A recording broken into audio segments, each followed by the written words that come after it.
My career sucks. Sex just isn't the same. What's my purpose? Where did this fat come from? My relationship is killing me. I'll never be happy. My debt is piling up. I'll never find love. Why can't I be like other gay guys?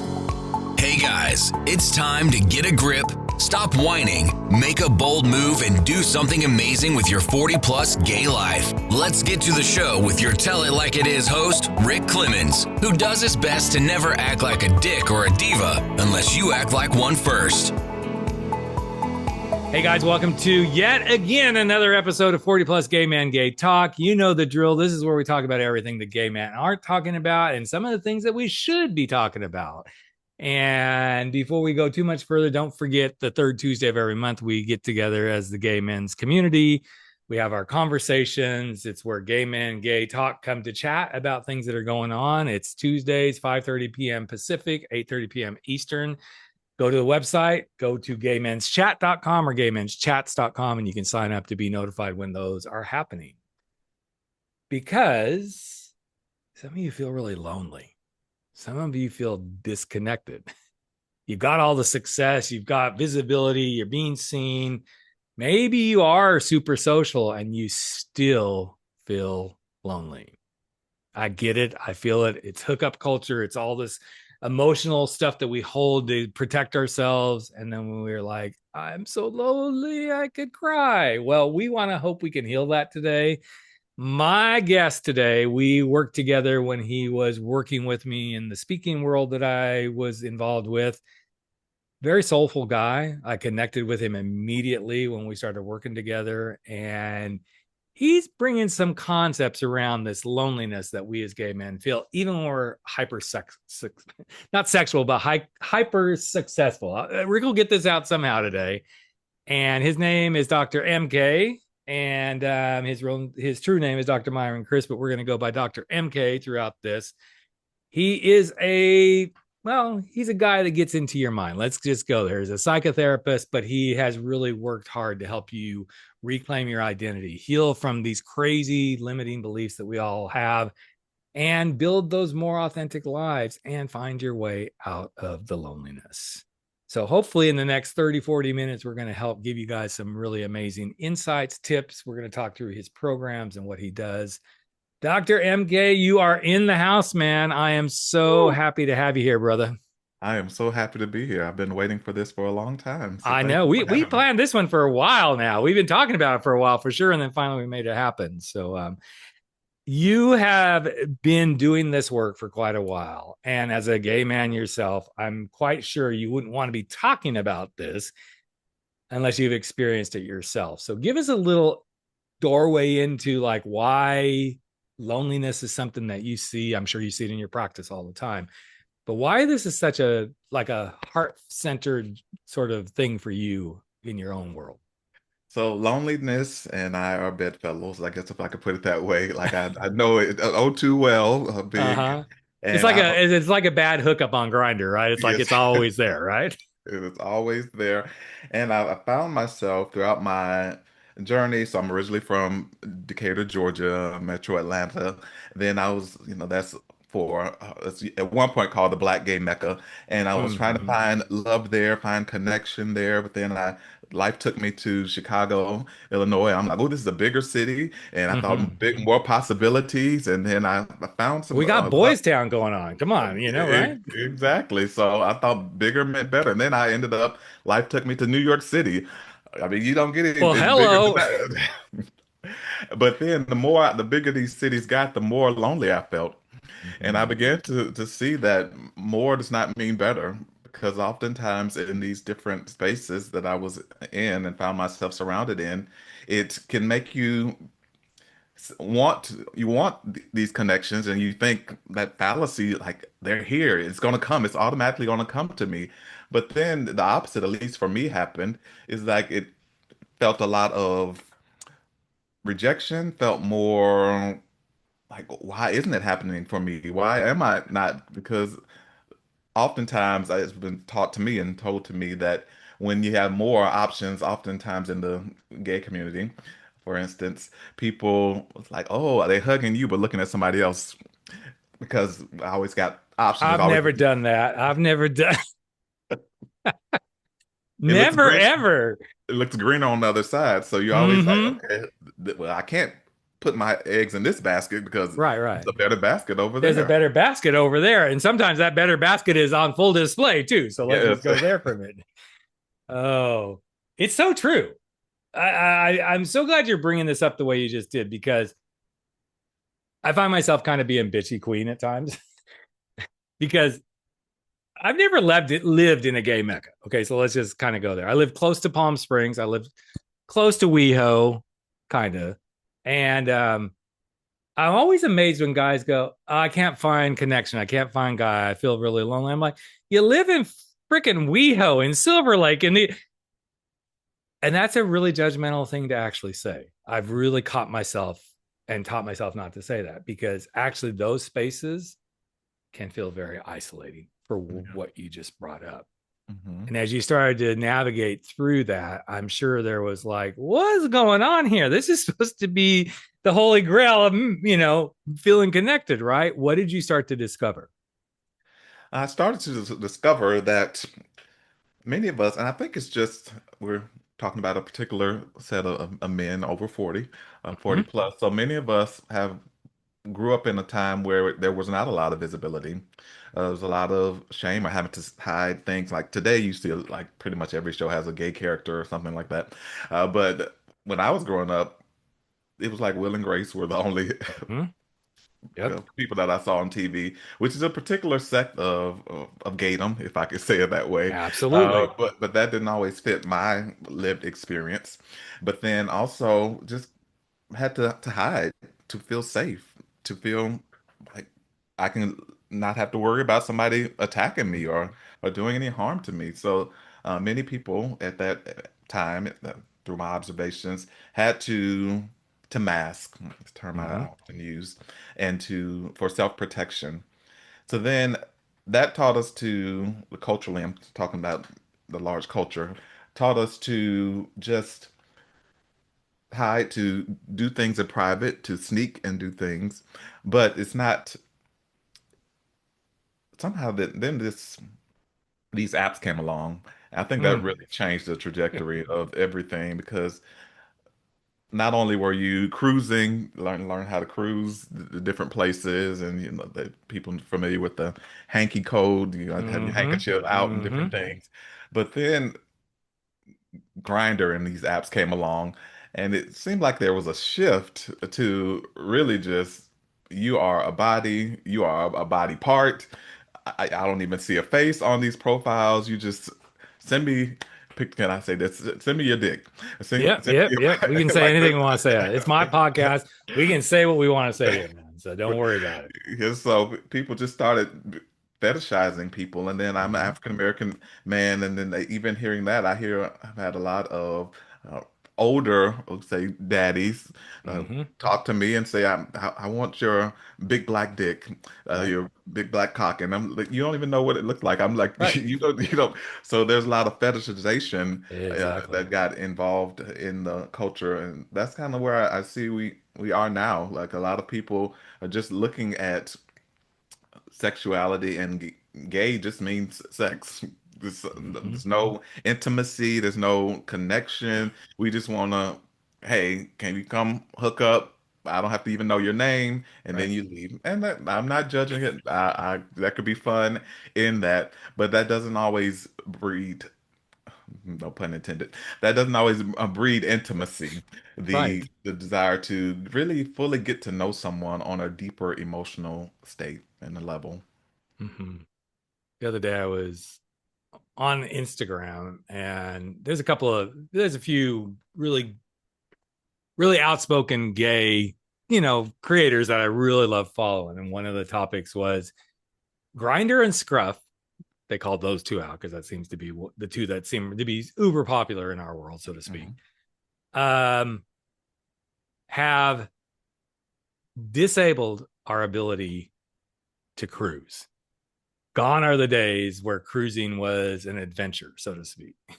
And I thought that was a really interesting observation, because yes, and those of us that are of a certain age, we know exactly what that means. Like, you used to cruise the bathrooms, you used to cruise in the woods or on the beaches, and some of them. And again, guys, we're not generalizing that that's what everybody did, but there was the fine art of the cruise. Let's just be honest about it, right?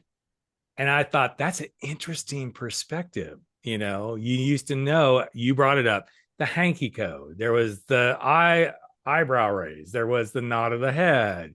There was the walk past and the one earring, or you walk past and then there was the look back sort of thing. None of that happens. None of that happens in this palm of your hand on an app sort of thing, so to speak. It's instant judgment. It's instant, no, you're not my type. It's fetishizing, as you say. Trust me, I get that. But daddy, I'm like, if one more 50-some-year-old calls me daddy, I'm like, bitch, I'm only 7 years older than you, okay? I kind of started to embrace that too. I'm like, okay, daddy to daddy play. That's kind of hot. That can be kind of sexy too. But it took me a while to get there. But all of this to be said, Dr. MK, I think one of the things that you are bringing forward really prevalent is this is why we feel disconnected. Mm-hmm. This is why we feel lonely, because now instantaneously we can go be turned on to rejection and like, forget it. Why am I even trying? Yeah. Why even go here? Yeah. And so what have you discovered in your world around this now? Oh, just even to continue in that trajectory, I've even tried to build some genuine platonic friendships. And just yesterday, I went to hang out with somebody and I met for the first time. We went for a walk. It was amazing. I was like, this is great. And then I was like, this maybe turn into a friendship. Mm-hmm. And he's like, well, let's go up to my room. Let's go to my bedroom. I'm like, I thought we were just trying to. So everything, even the platonic friends, seem to end in the bedroom. But what you just said is also scary to a lot of guys. Like, oh, what, you want to go? You want to go for a walk? You want to have a conversation? I mean, there's no bound. Nobody, everybody knows I'm in an open relationship, mostly together with my husband. Every once in a while, solo. Mm-hmm. And it's so funny. Like we have boundary rules. Like, no, you're not just going to come over and we're going to go get naked. Oh, yeah. You can come over, we're going to have a little bit of a conversation, even though if we've had every once in a while, we've had really good conversations on the app, but I don't trust that to be 100% true either, right? Mm-hmm. Oh, the amount of guys that get pissed off, like, what? Do you want to have a conversation? I just wanted to, I'm like, don't know what to tell you. If that doesn't work for you, the door you just came in is the door you can just go right back out. Yeah, yeah. We don't often use these terms. Like, I don't know why they left, but like the sapiosexual or the demisexual people that are attracted to the intellect or to your emotions. Mm-hmm. Some people, like myself, need that connection in order to. I mean, we can do the do, but I need to have something to feel connected to you. But then there are people like, no, I don't want to do that because that feels like a relationship, or that feels like you're trying to. I'm not trying to have a relationship with you. We can do like have sex, but I do need to have something to feel connected so that I can even stay aroused. Exactly. So it's just different people have different perspectives, and some people are sex is sex, and that's all it is. And then some people need a little bit more around that. And that's neither one is shameful, neither one is bad, but let's not judge one versus the other. Exactly. I actually kind of shocked a playmate. He was coming over and it was a duel with both of us. And he was there and he's like, well, this connection thing, like, what are you looking for? I'm like, a conversation. It's not just about getting naked. He goes, well, I don't know. That sounds like a relationship. I said, well, that's built into it. Once we have a conversation, we then open up the jewelry drawer and you pick out which ring you want before we go upstairs, because you need the ring on the finger before we go do that. He's like, are you serious? I'm like, no, I'm not serious, man. But there is a jewelry box. It's cock rings. You have to pick out which cock ring you want to wear. And by then he knew, okay, this guy has a sense of humor, but he is serious too. It's like, my days of just hooking up are like long gone. I don't enjoy it. Mm-hmm. Every once in a while, it can be kind of a thrill, so to speak. Like, okay, let's just go. And I realize even when it's that mystery go, I was like, I don't know. It just didn't do the trick, so to speak. Mm-hmm. And so just to add to this, so mentioned that you mentioned I'm a therapist, so I usually work primarily, but not exclusively, with gay and trans men, people with ADHD and autism and ADHD. But also, the bulk of my caseload are open relationships. So people that are ethical non-monogamous are opening up their relationship. They're already open, and I help them to, in their primary relationships, to stay connected, which requires a lot of communication, about a lot of vulnerability, a lot of intimacy if you're gonna make it work with a Yep. primary partner. So that's one of the things that we're constantly talking about. Do you feel safe? And say this term safety is so big. So many of us do things to feel safe, even if it's not the right thing. I had a client earlier today, and they grew up in a abusive home, and sometimes safety feels like familiarity, even when that familiarity is not good for you. So you can gravitate to, oh, this person could be the healthier. I'll use myself as an example. I had someone who had some trauma in his background, and we were going on a few dates, and he told me, "I feel so safe with you," and then he blocked me because he wasn't used to that safety. He's like, I feel like I could be myself, and Mhm. that's not familiar for him. So even in that, the intimacy, it can easily be lonely because sometimes you could be too good, Well, you and can be people can. lonely in a relationship too. Yeah. I mean, we've covered that a few times in this podcast, but that seems it's a recurring theme, right? I'm in a relationship, it's really good. I feel so lonely. Hmm. Well, have you talked about that? Oh no. That's scary. It Really? requires vulnerability. It does Yeah, to because it does require courage. some vulnerability. And I think that's part of the whole connection loneliness piece too. You and I do this work. I'm not saying we're perfect at it, but I have learned throughout the years as I've done my own work and then stepped into being a coach and had hundreds of conversations around all this sort of stuff. I still feel vulnerable when it comes time to have a conversation. Hmm. Hmm. Not like I used to.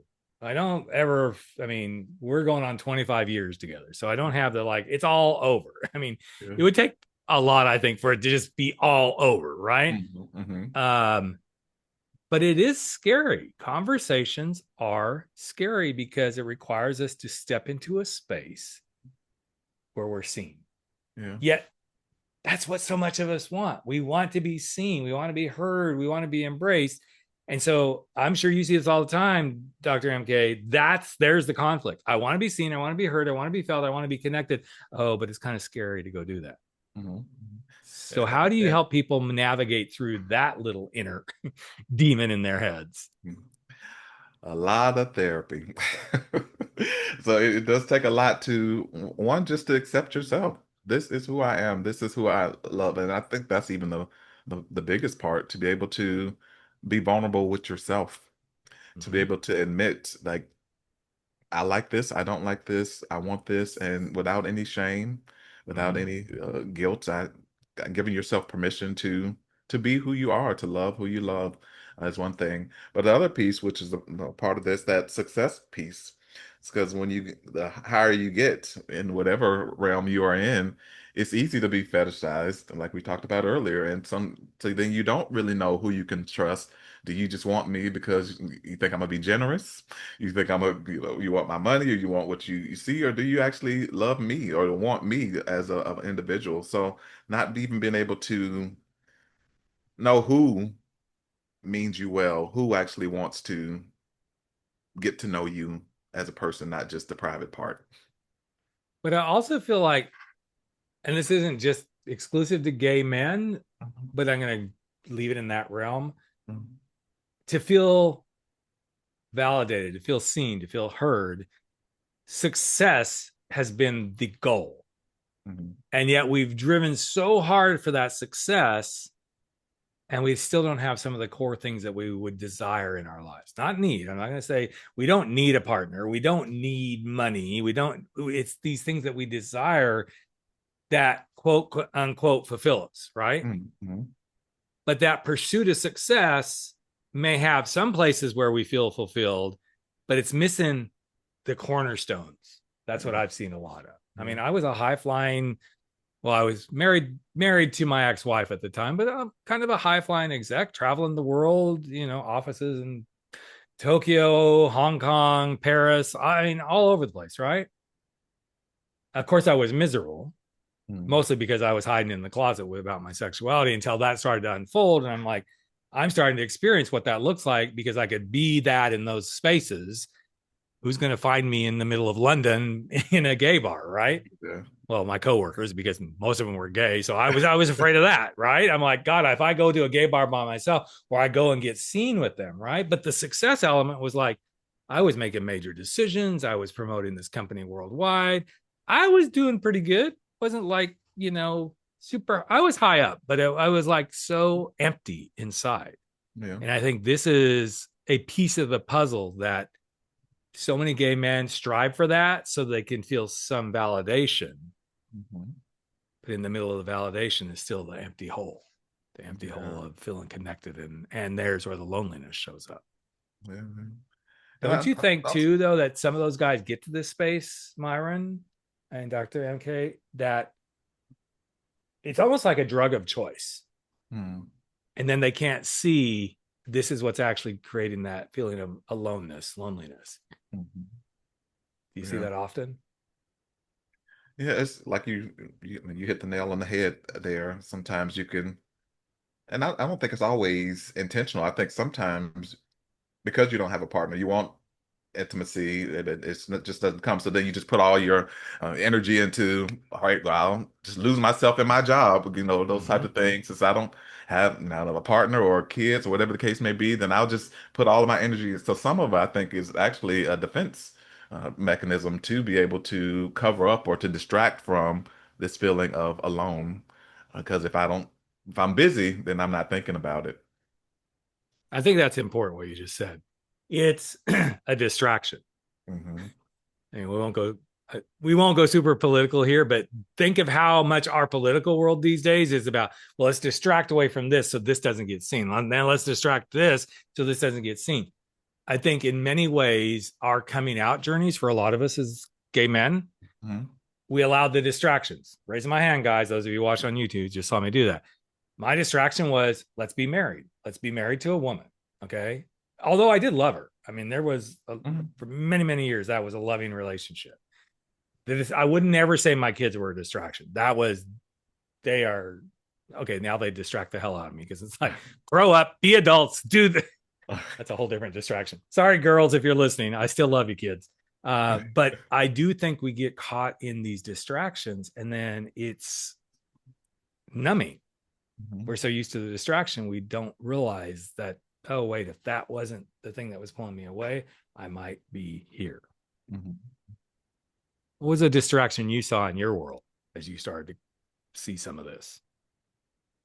Distractions. My mom says 50, 11 degrees. So I was lost myself in education, had three masters, a PhD. Like I just fully was engulfed in that world, but also in work. Like sometimes it's just easy to, I can control this. I can't control another person.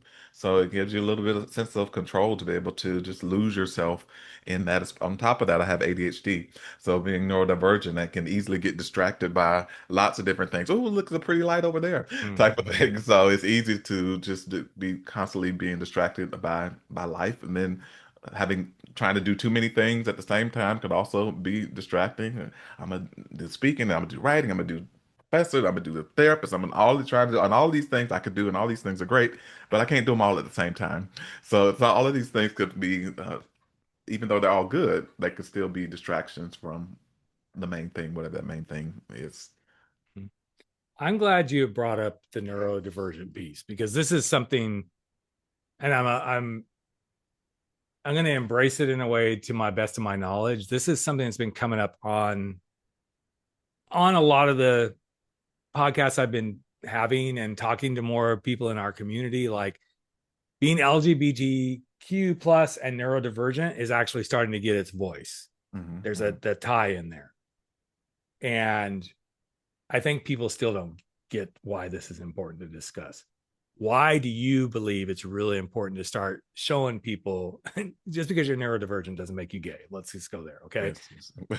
But I think it does help explain. It might make you queer though. No, yeah, but Well, that's true. I will say that it might make you queer, but that I love that you brought this up because I don't think it's being talked about enough. hmm hmm So being someone who has just admitted, you opened up really vulnerably there and said, "Hey, I'm neurodivergent."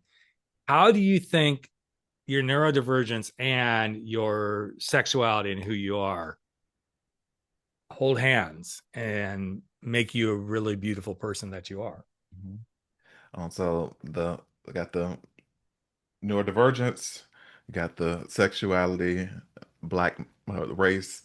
All of these things are, You're a hot mess. Just yeah, saying, you're a hot all, mess. all of it's combined in there with the doctoral degree that already puts me in the 1%. So all of these things are areas of marginalization. And though Mm. we know from research that it's not 1 + 1 + 1 + 1. It is 1 times 20, whatever the case may be. So it doesn't just, you can't just take out one part. They're also interconnected. It's not like a salad where you can pick out the pieces. No, it's all of me. So then we go back to representation. Where do I see people like me? You saying that there's more that's Mhm. coming up, and we're grateful for that. And that's one thing that social media is helpful for us to be able to see people that maybe have more of a shared experience uh, with you, with me, for instance. But it's still, it can be tough. And even if you go to therapy, I'm a therapist, I'm a proponent of therapy, but everyone that's a therapist is not even aware of neurodivergence or even how to handle it. I've even Well, even had a a, lot of therapists don't even know how to work in this arena of queerness. yes, It's yeah. very foreign to them. I mean, I have been in some trainings with therapists where I actually, you may know him, Joe Court. He's one of the Mhm. leading sexologists in the country, a gay guy, and he had me come to one of his trainings when he was in Southern California, and I kept bringing up different things. And I was just supposed to be there observing. He kept calling him. He's like, "We've got somebody in the audience who's," and so then we went to dinner afterwards. He goes, "How was that for you?" I said, "I learned a lot, Joe." I said, "Honestly, I learned a lot." He goes, "You really should be a therapist." I'm like, "No, no, girl, it ain't happening." I'm 50 some years old. I'm not starting that journey now. It isn't gonna happen for me. He goes, "You actually are more knowledgeable than a lot of therapists." I'm like, "Of course, Joe. I've got the lived experience piece." Mhm. I feel like this is why it's so beautiful to see the neurodivergency starting to make its way into the common everyday language. A, it's very misunderstood Mhm. in so many ways. B, if we don't talk about it, we can't help make it better. Mhm. Just like if we just suddenly quit talking about queer, which I know there's lots of people on the planet right now that would like to Mhm. quit talking about that, we're never going to make any of this better. It's like, would we quit talking about cancer and then it's going to be healed? No. Yeah. To me, this is where the beauty of you, neurodivergent, as a Black man, as a sexuality and your queerness, it's just the beautiful mix of Mhm. who you are. And no, I don't think you're sitting here on this podcast saying, so now you have to understand me. You're saying, no, I'm sharing who I am because this makes me feel alive. This makes me feel whole. This makes me helps you see me as who I am, which all you done, Dr. MK, is you just have come out of another closet. I think that's the beauty of our queer culture. Yeah. As hard as the journey can be at times, when we've come out of the closet, we are so much more equipped to come out of many other closets in life. But that's a part of intimacy. Like, I can't be intimate with someone if I can't even name my parts for a person. And again, not to everybody. Well, I'm Mm-hmm. on maybe a national level at this point. But but just in your everyday life, picking people where you can feel safe. But then even when you do feel that there is a safe space, it still takes courage because I've oftentimes, like the practice that I work out of, we are BIPOC centric. We are open to ethical non-monogamy, open relationships, like the gamut of. But even when people come into my therapy room, they don't always feel safe. I have to build that relationship with them, regardless of what I've said on my profile. But they still feel that because they've had years and decades and a whole life where they had to mask and had to hide parts of them. So it takes time to slowly lower the mask. It might be a year before we actually get to the deep stuff. The first year might just be us trying to, okay, am I safe? Oh, I feel a little unsafe. You might have said something or looked at me a certain way, and it reminded me of what my dad did or what this person did back in the day. So even just that, it's a slow process, and I'll often encourage people to be gracious with themselves, be compassionate with themselves, because we can only move at the rate of their traumatic experience or their trauma. So if you're feeling dysregulated, before we even can do the work, we have to work on helping you to regulate, helping you to feel safe enough because talking about I'll get a little nerdy here. The It's okay. nervous system doesn't Mhm. know the difference. The nervous system, the fight, flight, or freeze or fawn mode, it doesn't know the difference between a real attack and a fake one. It doesn't know the difference between a lion chasing you or this person called you a name outside of your name, Mhm. outside of your Mhm. gender. Both of those can feel the same. So you can still have that same visceral reaction, but to be patient with yourself and to say, this is what my nervous system is doing. I'm going to love it. I'm going to breathe into it. I'm going to do whatever I need to do, but I'm going to honor it and not shame it. And sometimes I think it's the words that we use that we feel like are innocent, but make people feel unsafe. So you've Hmm. already, the fetishization of you're a black man, so you have to have a Hmm. huge dick. I just want your huge dick. You don't even know. Yeah. You don't know that. So, Hmm. and that can be, hey, daddy. To me, dad. Okay, now I've embraced it a whole lot more. But at first, because I am a biological parent. Yeah. Only my girls could call me daddy. Uh-huh. Now I'm a lot more like, okay, that can be kind of a turn on in certain situations, but sometimes we don't realize it's the simplest words that can make somebody feel unsafe. Hmm. I love black men. Hmm. I think men of color, I think all men, Hmm. every shape, size, these men are beautiful. Hmm. I, like anybody, have like preferences, right? I love men of color, especially black men, probably because a couple of black men were in my world for a while. Hmm. I realized after a conversation with one of the guys I dated for kind of a hot minute, a couple of months, I made a comment to him once, like, you know how much I love my chocolate. And he goes, I know you mean that in jest, but he goes, can I give you that back to how that's taken? He goes, you just want me because I'm a color. Hmm. You just want me because that's what everybody says. You just want me because this is the way people talk about it, underscored like I love black, right? Yeah. He goes, it doesn't make me feel safe. He goes, I know you. He goes, I feel safe with you, but he goes, it doesn't make a lot of guys feel safe. Hmm. And that was from that moment forward, Dr. MK, that I realized I have to be very careful. You know, I used to like jokingly throw around the Asian queen thing, and I know that's not make feel people feel safe either. You Yeah. know, now if a Asian friend of mine is throwing it out there like, I'm just a big Asian queen, I'm like, girl, you are. Yeah. You are the biggest piece of sushi I've ever seen in my life. I feel safe because I know in the context it's right. Yeah. But too often, this dysregulation that you brought up, and again, here we go right into the loneliness thing.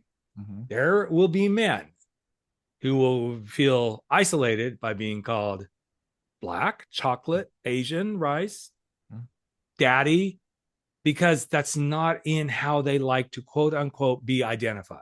Hmm. No more so than just because you may look like you have a big dick. If Hmm. that's all you want me for, I am suddenly just a piece of sex meat to you. And that's it. Mhm. Or even like bitch, a girl. Oh, uh-huh. Everybody doesn't want to be called girl. Maybe I. Oh yeah, exactly. I'm very careful, even in the right situations.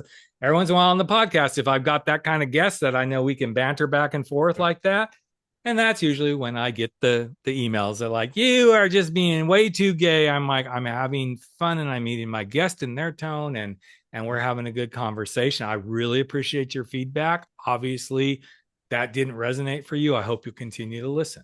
You Hmm. know, and this is where I think we miss it sometimes in our community. Yeah. we don't realize we may be saying something and we're not thinking twice about it. Maybe it's time to think twice about some things before we actually say them. But I think the part of this, and we've been all over the place in this, but I do have ADHD, so I blame it on that. But the part of it is that it's all your fault then. It's your fault. Yeah, so I'm going to have a confession for you in a moment here. So no, go ahead. What's your confession? No, go. I know you were going somewhere. It's something that just popped in my head. Keep going, brother. It's okay. My ADHD kicked in, so I forgot what I was going in. Okay. So, as you've been talking about this, okay, especially when you were talking about, well, I like to do this, and I like to do this, and I like to do this, I like to do this. I'm like, that's me. I have never considered looking at myself through that lens. mm-hmm. Now that I'm rebuilding my career at this stage of my life, I'm in that space, man. I'm like, well, I could speak, I could do some voiceover work, I do my podcast, I could do some coaching. I love helping speakers. And my husband actually said this to me in a different way. He goes, I think you're trying to do too many different things at once. And I said, but yes, I've always been Mr. Everything Everywhere All at Once sort of guy even before the movie was cool. Mm-hmm. But you did get me thinking about that. Like, maybe there's something to this for me. Maybe I need to explore that a little bit. Mm-hmm. Now that I feel like I'm holding back, it's not holding me back. But there are days, honestly, that I'm like, this is really frustrating. I'm not able, I get just enough going on one thing. Like, okay, now we got to switch gears and I got to switch gears.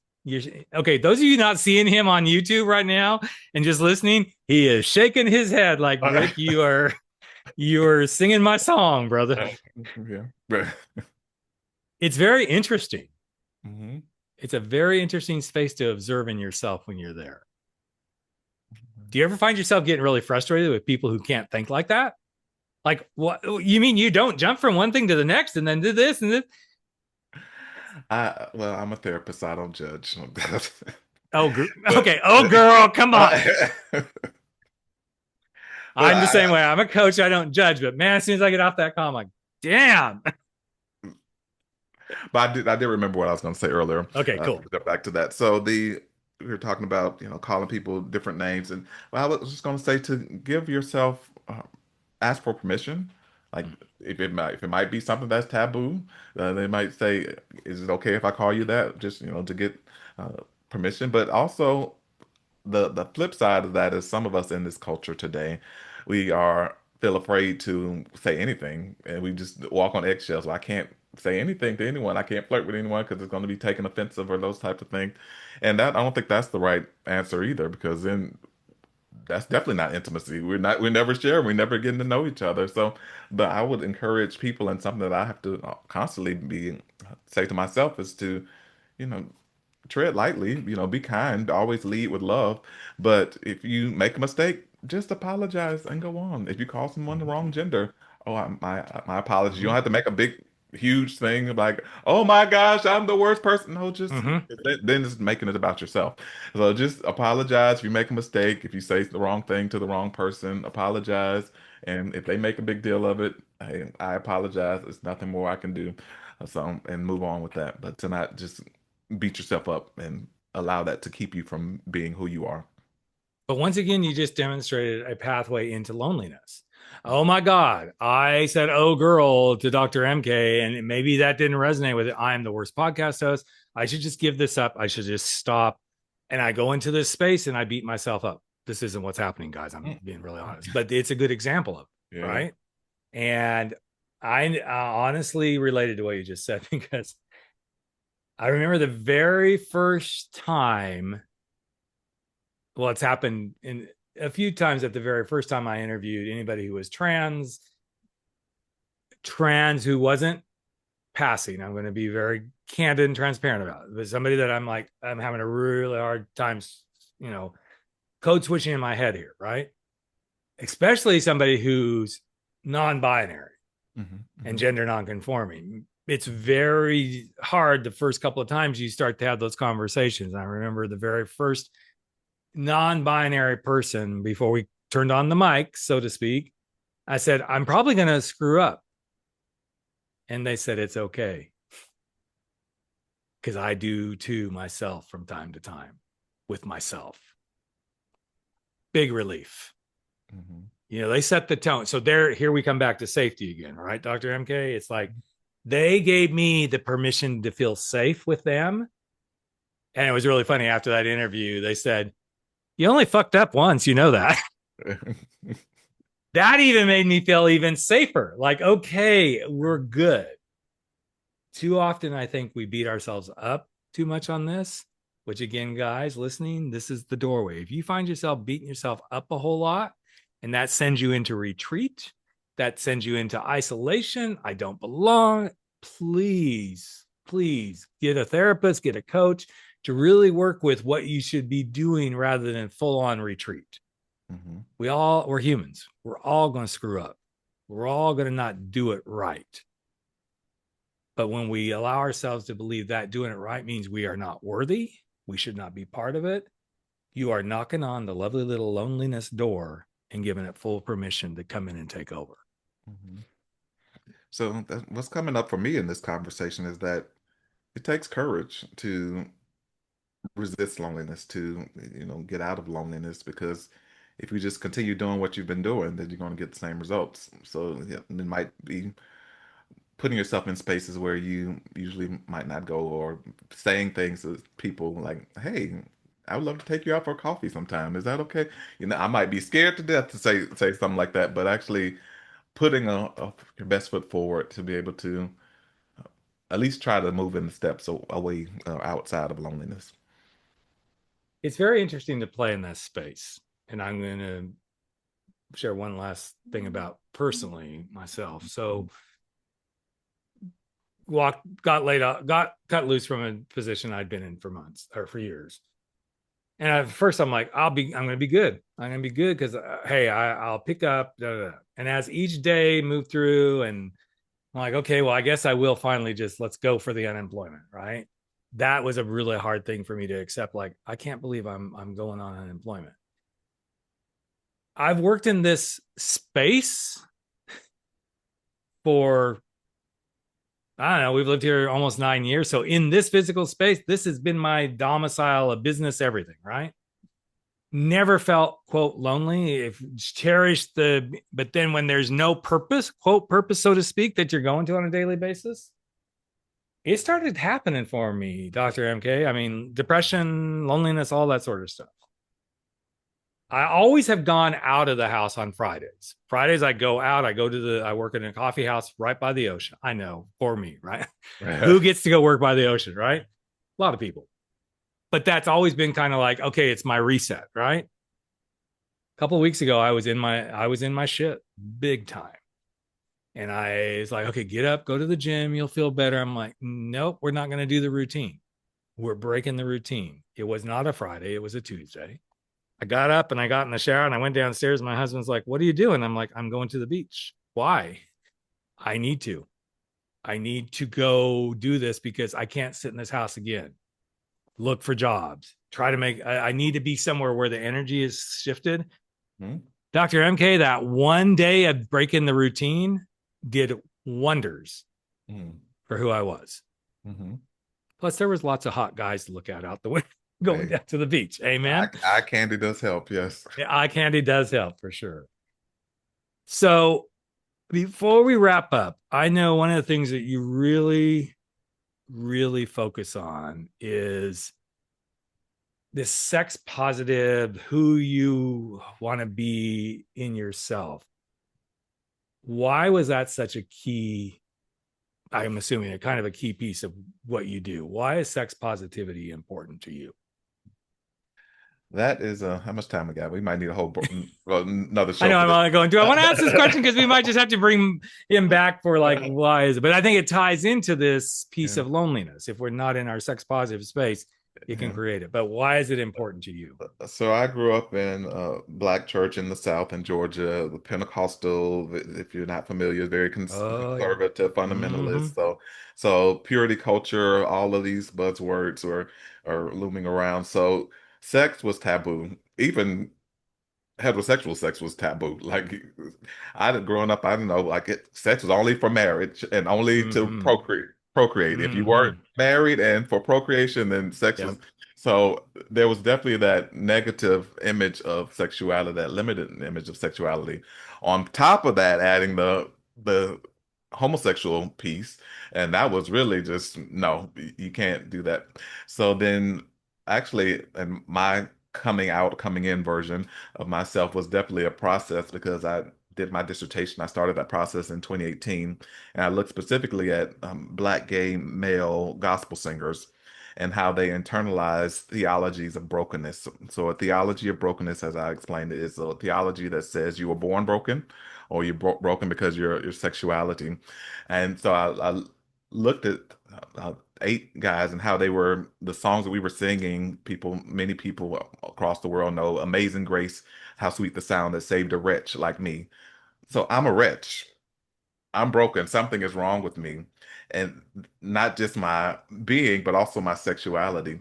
So all of these things, and I can go on and on. I wrote a whole dissertation about these things. But that underpinning was so strong and so formative for me. So this work around being sex positive, being who you are, learning being your true authentic self is my own way of resisting my upbringing. Not saying it's all good or all bad, but that there's parts of it that were limiting and was causing me not to be who I really am. So that's why I do the work that I do, because I want to help others to not have that same experience. Thank you for sharing that, man. It's always interesting to see what brings us to different spaces. And I figured you would take us to a very beautiful space in this. And again, open up very vulnerably about it. So gentlemen, if you've been listening, you want to get in touch with Myron, Dr. MK, Myron Krys, Dr. MK, we're going to have everywhere that you could touch base with him, all his stuff. He's a speaker. He's done podcasts. He's always helping in some way, shape, or form. Where would you say is the best place for them? Those who are just going to listen, like, I don't have time to go read the podcast notes. Where would be a good place for them to find you, brother? drmyronkrys.com, drmyronkrys.com. Awesome. And like I said, gentlemen, we will have all that available to you. I hope this has been helpful for those of you who are like, I'm never going to break through the loneliness. I'm going to invite you to change that. I have the opportunity to break through the loneliness, and it's up to me to take the first steps, whether it's with a coach, whether it's with a beautiful therapist like Dr. MK here. We all have the opportunity to do this. And I hope somebody will allow you within yourself, that somebody is within you, to realize you can go do this. So thanks for being listeners. Thank you, Dr. MK, for being here. It's so good to reconnect with you, man. And guys, we'll be back in another week with another episode. We got a full August ahead of us, guys. There's a lot of stuff coming up. And don't forget, we always do the men's chats once a month, third Tuesday of the month. So please come join us there as well. Thanks, everybody, for listening. Go out there and have a really great week. No fears, no excuses, and no apologies. Take care, everyone. That's a wrap for 40 Plus. Gay men, gay talk, where size doesn't matter. We drop our bullshit, get over our screwed up fears, make bold moves, and live life without apologies. Don't forget to join us on Facebook at 40 Plus, Gay Men, Gay Talk, where the conversations continue.